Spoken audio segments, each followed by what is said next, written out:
마가복음 3장 7절에서부터 19절입니다. 큰 무리가 예수님을 따랐습니다. 그 무리들은 어디서 온 사람들이냐? 유대, 예루살렘, 또 이두메, 요단강 건너편에 있는 지역, 이스라엘 북쪽에 있는 두로와 시돈, 팔레스타인 전 지역 사람들이 예수님의 소문을 듣고 몰려들었습니다. 이것을 보면 그때 당시 사람들이 얼마나 영적으로 갈급했는가 하는 걸 알 수가 있습니다. 그때 당시 종교는 종교 전문가들의 종교였습니다. 또 한 가지는 권력과 손을 잡고 권력의 하수인 노릇을 하는 그런 종교였습니다. 일반 사람들에게는 아무런 의미가 없었어요. 그런데 주류가 아니라 전혀 비주류인, 그것도 지방 출신인 전혀 비주류입니다. 그런데도 오늘 사람들이 물밀듯이 몰려왔습니다. 예수님이 옷자락이라도 만지려고 하는, 왜? 고침받으려고. 그런 갈급한 무리들이 예수님을 둘러싸고 있었습니다. 예수님께서 이 많은 사람들에게 말씀을 전하시는데 호숫가에다가 배를 대고 거기에서 말씀을 전하셔요. 우리 예수님은 대단히 뛰어난 교사다, 이런 걸 볼 수가 있습니다. 하나님의 말씀을 전할 때 그 환경이 굉장히 중요합니다. 음향이라든지 조명이라든지 또 의자의 배열이라든지 그런 조건들이 잘 갖춰져 있어야 교육 효과가 대단히 뛰어납니다. 그런데 예수님은 바닷가에다 배를 대고서 사람들과 적당한 거리를 두고 하나님의 말씀을 전하셨습니다. 31절에 더러운 귀신들도 어느 때든지 예수를 보면 당신은 하나님의 아들이다, 이렇게 말을 하고, 12절에 예수님께서 하나님의 아들인 것을 나타내지 말라고 경고하시고 또 그들을 고쳐주시고 이렇게 했습니다. 성경에 보면은 귀신의 존재를 우리 예수님은 보고 계시고 알고 계셨습니다. 이 귀신들은 예수님이 누군가를 드러내버려요. 정체를 드러내서 예수님으로 하여금 아무것도 못하도록 그렇게 하는 거예요. 한 번은 예수님이 갈릴리 호수 건너편에 거라사라고 하는 곳에 가셨을 때도 그 무덤 사이에 있던 사람들이 나와 무슨 상관이 있느냐고 그러면서 예수님의 정체를 드러내니까 예수님이 그들도 고쳐주셨던 그런 역사도 있습니다. 우리 주님이 함구령을 내리시고 그들을 고쳐주셨어요. 그 다음에 주님이 하신 일 가운데 아주 중요한 것이 뭐냐면 제자들을 뽑는 일이었습니다. 자, 주님은 지금 매일마다 하나님의 말씀을 전하고 병자를 고치고 귀신을 내쫓고 또 잠도 주무셔야 되고 식사도 하셔야 되고, 이 3년이라는 게 잠깐 지나가거든요. 이게 엄벙덤벙하면 그야말로 이 허송세월을 하는 거예요. 그래서 주님이 사역 초기부터 신경 쓴 게 뭐냐면 제자를 뽑는 일이었습니다. 제자가 찾아오기를 기다린 것이 아니라 제자를 뽑으셨어요. 요한복음 15장에 보면은 포도나무 비유에서 주님이 이런 말씀이에요. 너희가 나를 택한 것이 아니라 내가 너희를 택했다. 제자들은 주님이 택한 자들입니다. 우리는 어떠냐? 우리도 주님이 택한 자들이에요. 그럼 왜 택했느냐? 이게 중요한 것이거든요.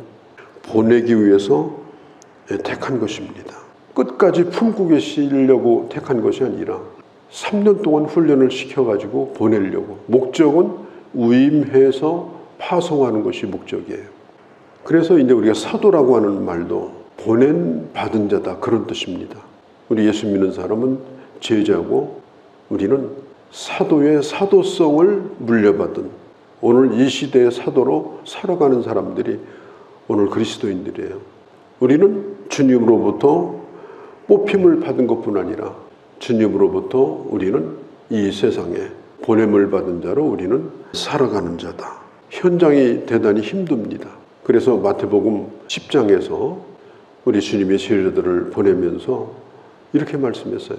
내가 너희를 보내는 것은 이리의 소굴에 양을 보내는 것 같아. 분명히 상할 거예요. 어려움을 겪을 거예요. 그래도 주님은 제자들을 끝까지 품지 아니하고 보내신 거예요. 현장으로. 그러면서 주님이 약속하신 게 뭐냐? 내가 너희를 지켜줄 것이다. 왕 앞에 설 때, 관원 앞에 설 때 지켜줄 것이다. 그리고 어떤 말을 할지 내가 지혜를 줄 것이다. 병자를 고치고 귀신을 내쫓는 능력도 내가 너희에게 줄 것이다. 그런데 목적은 뭐냐? 복음을 전하기 위해서입니다. 예수님이 제자들을 훈련시켜가지고 보내는 목적은 복음을 전하기 위해서예요.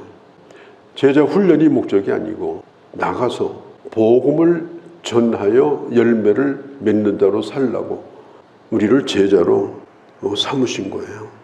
다른 사람을 제자로 삼으라고. 주님은 이 세상에 영원히 계시지 않으니까 자신들을 제자로 삼으신 것처럼 다른 사람도 제자로 그렇게 똑같이 삼으라고. 그것을 뭐라고 말하느냐? 재생산이다 이렇게 말합니다. 주님이 나를 제자로 만드셨어요. 그러면 내가 다른 사람을 제자로 만들어요. 어느 제자로? 다른 사람을 제자로 삼을 수 있는 제자로 만드는 거예요. 그러면 그 사람이 또 다른 사람을 제자로 삼을 수 있는 제자를 또 만들어요. 전도를 뛰어넘어서 내가 전도한 사람을 제자로 만드는 이 일이, 이것은 교회 숫자가 불어나든지 단순히 교회가 부흥되든지 이것하고는 전혀 다른 차원입니다. 예수님이 원하셨던 전도라고 하는 것은 바로 재생산입니다. 생명의 증식. 그냥 어중이 떠중이 모여가지고 있는 것이 아니라 그 안에 다 생명이 있어가지고 각자가 생명이 또 증식돼가지고 또 분열되고 생명을 만들어내고 하나가 둘이 되고 둘이 넷이 되고 넷이 여덟이 되고 그 시작이 거슬러 올라가면 한 사람의 제자가 위에 있었어요. 그 사람이 한 사람을 제자로 삼으니까 제자가 둘이 됐어요. 그리고 두 사람이 또 제자를 삼으니까 넷이 된 거예요. 이걸 승법 번식이라고 그래요. 예수님이 제자들에게 가르쳐 주셨던 전도라고 하는 것은 바로 그런 전도입니다. 데려다 놓는 것이 아니고 내가 그 사람을 잘 돌봐주고 훈련시켜서 그 사람도 다른 사람을 제자를 삼을 만큼 키워주고 그렇게 해서 이제는 모든 사람들이 다 그리스도의 제자가 돼서 그들의 교회를 이루고 그들이 교회를 부흥시키고 그들이 하나님의 나라를 확장하는 것으로 그런 하나님의 나라를 예수님이 꿈꾸시고 제자를 뽑은 겁니다. 예수님은 선동가가 아니에요. 선동에 의해서 모인 사람들은 반드시 흩어집니다. 촛불은 꺼지게 돼 있습니다. 촛불로 모인 사람들 꺼집니다. 횃불도 꺼집니다. 그 깃발은 반드시 꺾이게 돼 있습니다. 한 사람 한 사람이 예수를 만나고 그 사람이 그리스도의 제자가 되고 그 사람이 다른 사람을 세울 만큼의 사람이 돼야 그 공동체가 진정한 공동체가 되는 것이고 그게 교회가 되는 것이고 그렇게 되면 하나님의 나라를 세우고 하나님의 나라를 부흥시키고 하나님의 역사를 이루는 그런 사람으로 살아갈 수 있는 거예요. 그게 바로 진정한 교회인 것입니다. 우리가 꿈꾸는 교회도 그런 교회를 꿈꾸어야 합니다. 그냥 긁어다가 모아놓는 것이 아니고 그것은 모래성에 불과한 거예요. 썰물 밀물 몇 번 왔다 가면 어디 갔는지 흔적도 없어지는 거예요. 그러니까 우리 지금 자신 하나하나가 굉장히 중요한 겁니다. 내가 제자로 사느냐 아니면 교회 회원이냐 이것이 지금 중요한 거예요. 회원으로 살면 숫자 가운데 하나일 뿐이고 제자로 살면 생명을 증식시키는 하나님의 나라를 이루는 자로 사는 거예요. 나는 교회에 회원권에 만족하고 열심히 투표하고 이것으로 족하면 결국은 숫자가 줄어들게 돼 있는 겁니다. 소망이 없는 거예요. 그래서 제자가 얼마나 되느냐 이게 중요한 거예요. 우리는 스스로에게 물어봐야 됩니다. 나는 제자인가? 내게는 생명이 있는가? 나 때문에 또 제자를 삼는 사람이 또 있는가? 그것이 중지되었는가? 아니면 지금도 계속되고 있는가? 이걸 우리가 물어야 되고 내 자신의 존재가 뭔가 군중들 가운데 한 사람이 아니라 나 하나가 오늘도 생명의 역사를 이루어가고 있는 우리는 그것을 이 예수님의 사역 가운데서 봐야 되고 나도 거기에 부름받았다는 사실을 잊어버리면 안 됩니다. 여기 제자들이 소개가 되는데 16절에 이름들이 소개됩니다. 대부분 어부예요. 고기가 안 잡히면 안 잡혀서 한 잔, 잘 잡히면 기분 좋아서 한 잔 그러던 사람들이에요. 그들이 다 예수님의 제자 선두 그룹입니다. 핵심이 어부들이에요. 잘나고 똑똑한 사람들이 아니에요. 예수님이 그런 사람을 불렀어요. 전부 귀한 제자들이 다 됐습니다. 심지어 여기 보면 우리 아들이라고 하는 요한도 불렀어요. 천둥쳐요. 시끄럽고. 그게 바로 요한이에요. 근데 요한은 나중에 사랑의 사도가 됐잖아요. 마태 같은 세리 이런 제자도 있었고. 또 여기 보면 가나안 사람 시몬이 나와요. 그냥 시몬은 베드로고 가나안 사람 시몬은 누구냐? 열심당이에요. 열심당이 누구냐? 극우파입니다. 몸에다가 칼은 몇 개 품고 다니는 거예요. 그래서 로마하고 가까운 사람이든지 로마 사람이든지 때만 되면 찌르려고 하는 사람이에요. 사상적으로 상당히 문제가 있는 사람이에요. 그러니까 예수님의 제자 한 사람 한 사람을 보면 정말 볼품이 없습니다. 그런데 하나님 아들이신 예수님은 그들을 제자로 만드셨어요. 제자 되게 하셨어요. 그들은 교회를 세웠고 그들은 다 순교를 다 했습니다. 오늘의 이 모습이 부족하다 할지라도 주님에게 붙들려서 그래서 이런 역사를 이루게 되는 거예요.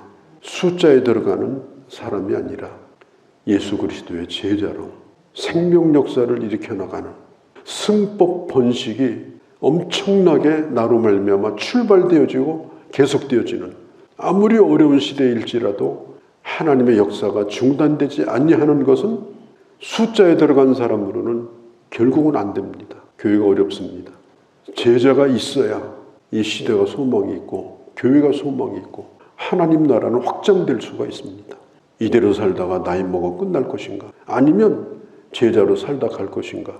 다시 한번 생각하면서 이 아침에 기도하고 하나님의 은혜와 능력을 구하고 그렇게 길을 걸어간다면 하나님 우리와 함께 하시고 그런 역사를 이루어 주실 것입니다. 그런 은혜가 우리 모두 가운데 있기를 바랍니다. 거룩하신 우리 아버지, 우리 주님께서 이 땅에 계실 때 큰 무리들이 주님을 쫓았지만 거기에 깃발을 꽂고 그들을 선동하고 그 군중들을 모여서 뭘 하고자 했던 뜻은 예수님에게 처음부터 없었고 주님은 제자들을 뽑아서 그들에게 집중하여 이제는 주님을 대신하여 하나님의 교회를 세우고 하나님 나라를 이루고자 했던 그 뜻이 이루어져서 오늘 여기에도 교회가 세워지고 오늘 저희들도 예수 믿게 된 거 아버지 그 출발점이 바로 12 제자였다는 사실을 저희들은 알고 있습니다. 이 사도들과 제자들의 터 위에 교회가 세워졌고 오늘 우리의 교회 터도 사도와 같고 제자와 같은 자들 위에 교회가 세워지고 그리고 그들로 말미암아 교회가 확장되고 그들로 말미암아 생명이 번식되고 그리하여 이 땅에 주의 나라가 끊임없이 이어져가는 그 역사에 우리가 부름받았다는 사실을 한시도 아버지 저희들 잊지 않게 하시고 다시금 마음을 가다듬고 올 한 해 예수의 제자로 살아가서 하나님의 역사를 아버지 저희들의 눈으로 볼 수 있는 그런 의미 있는 한 해가 되도록 주께서 저희들을 도와주시고 함께하여 주시옵소서. 우리 주 예수님의 이름으로 기도하옵나이다. 아멘.